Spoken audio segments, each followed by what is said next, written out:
प्रधानाचार्य महोदय, साथी शिक्षक एवं शिक्षिकागण, प्यारे बच्चों, जिस संदर्भ में आज मैं आप लोगों को जानकारी दूंगा वो बहुत ही चर्चित और प्रासंगिक विषय है। आप सभी प्रयागवासी हैं, ये सौभाग्य की बात है। जो प्रयागवासी नहीं है वो भी प्रयाग में रह रहे हैं, अगर अगल बगल के जिले के हैं तो प्रयागवासी ही हैं। प्रयाग सनातन संस्कृति का केंद्र बिंदु है। इसे तीर्थराज प्रयाग कहा जाता है और हर मास माघ महीने में हिंदू कैलेंडर के हिसाब से माघ महीने में माघ मेले का आयोजन होता है।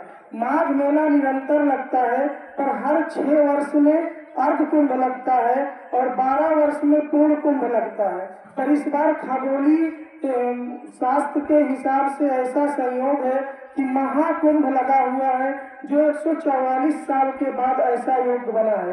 तो सबसे पहली बात तो आपको ये जानना चाहिए कि माघ मेला या कुंभ मेला लगता क्यों है। तो इसका जो ऐतिहासिक प्रमाण है वो बहुत ही पुराना है। इसका कोई ये नहीं कि कब से लगना चालू हुआ, अनादिकाल से लगना चालू था। मध्य भारतीय इतिहास के जो राजा थे, जैसे राजा विक्रमादित्य, राजा हर्षवर्धन, इन्होंने इसको प्रमोट किया। उसके बाद ये निरंतर लगता हुआ चला आ रहा है। इस देश ने मुगल काली शासन भी देखा, अंग्रेजी हुकूमत देखी और उसके बाद भारतीय संविधानिक हुकूमत आई, लेकिन कुंभ का आयोजन लगातार होते हुए चला आ रहा है।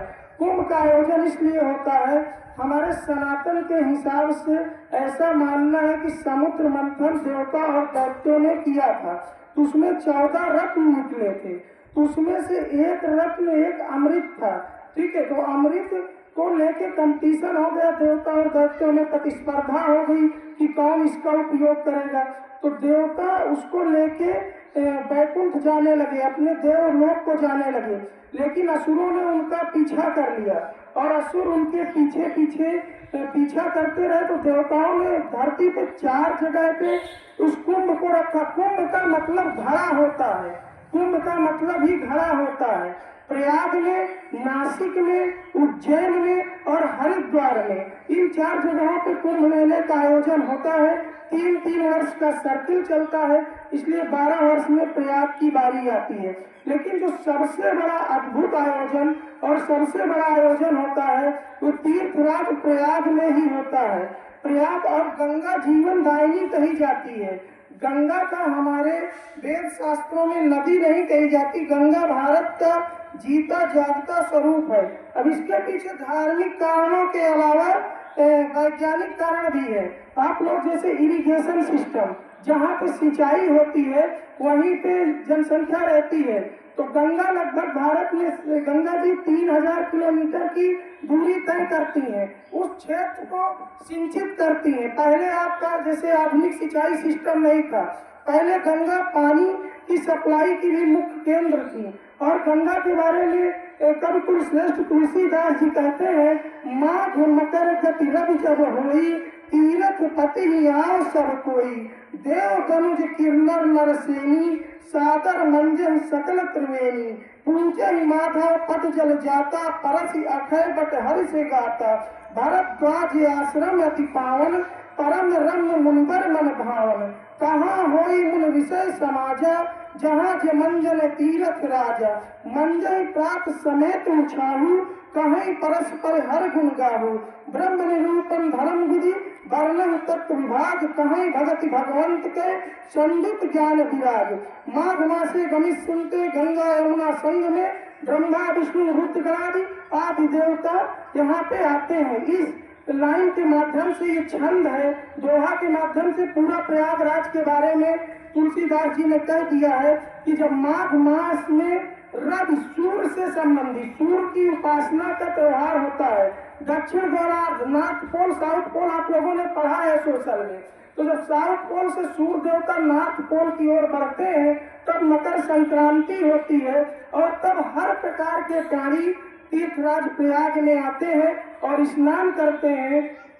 और देखिए कुंभ में सब आते हैं, आपको देवता भी मिलेंगे, गंधर्व भी मिलेंगे, राक्षस भी मिलेंगे। तो आप पुराने जमाने वाले राक्षस नहीं दिखेंगे, पर आपको आधुनिक तरीके के राक्षस भी दिख जाएंगे वहां पे। तो आप जिस भावना के साथ जाएंगे उस भावना से गंगा माँ आपको स्वीकार करेंगी। और ये ऐसा मंच है कि जो पूरे विश्व में भारतीय संस्कृति को पहचान दिला रहा है। और देश के प्रधानमंत्री नरेंद्र मोदी जी के योगदान से और उत्तर प्रदेश के आदरणीय मुख्यमंत्री जी के अथक प्रयास से कुंभ का भव्य आयोजन है और होता चला है। तो आप सभी लोग कुंभ में जाएं और कुंभ के स्नान का बड़ा ही धार्मिक महत्व है।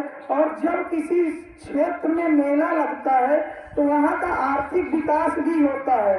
कुंभ प्रयाग वालों के लिए रोजगार का भी साधन है। बहुत से लोगों को 12 लाख रोजगार उत्पन्न हुए हैं। ठीक है, तो ये हमारे धार्मिक समरसता का प्रतीक है।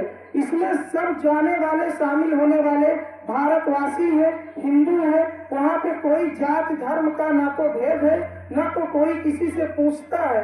ये सनातन की एकता का प्रतीक है।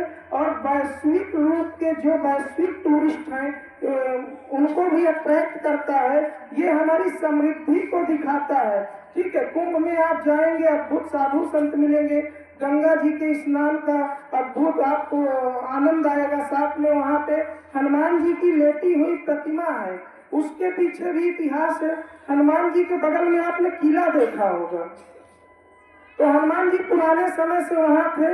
मुगल कालीन अकबर ने हनुमान जी को हटाने की कोशिश की, लेकिन हनुमान जी बल के देवता माने जाते हैं। हमारे सनातन के हिसाब से सबसे बलिष्ठ देवता हनुमान जी हैं। ठीक है, कौन सो काज कठिन जग माही, जो न होए तात तुम पाही। हनुमान जी के शक्तिशाली कोई नहीं है, इसलिए हनुमान जी वहाँ पे वे मूर्ति 1 इंच नहीं खिसकी और वहीं पे मंदिर स्थापित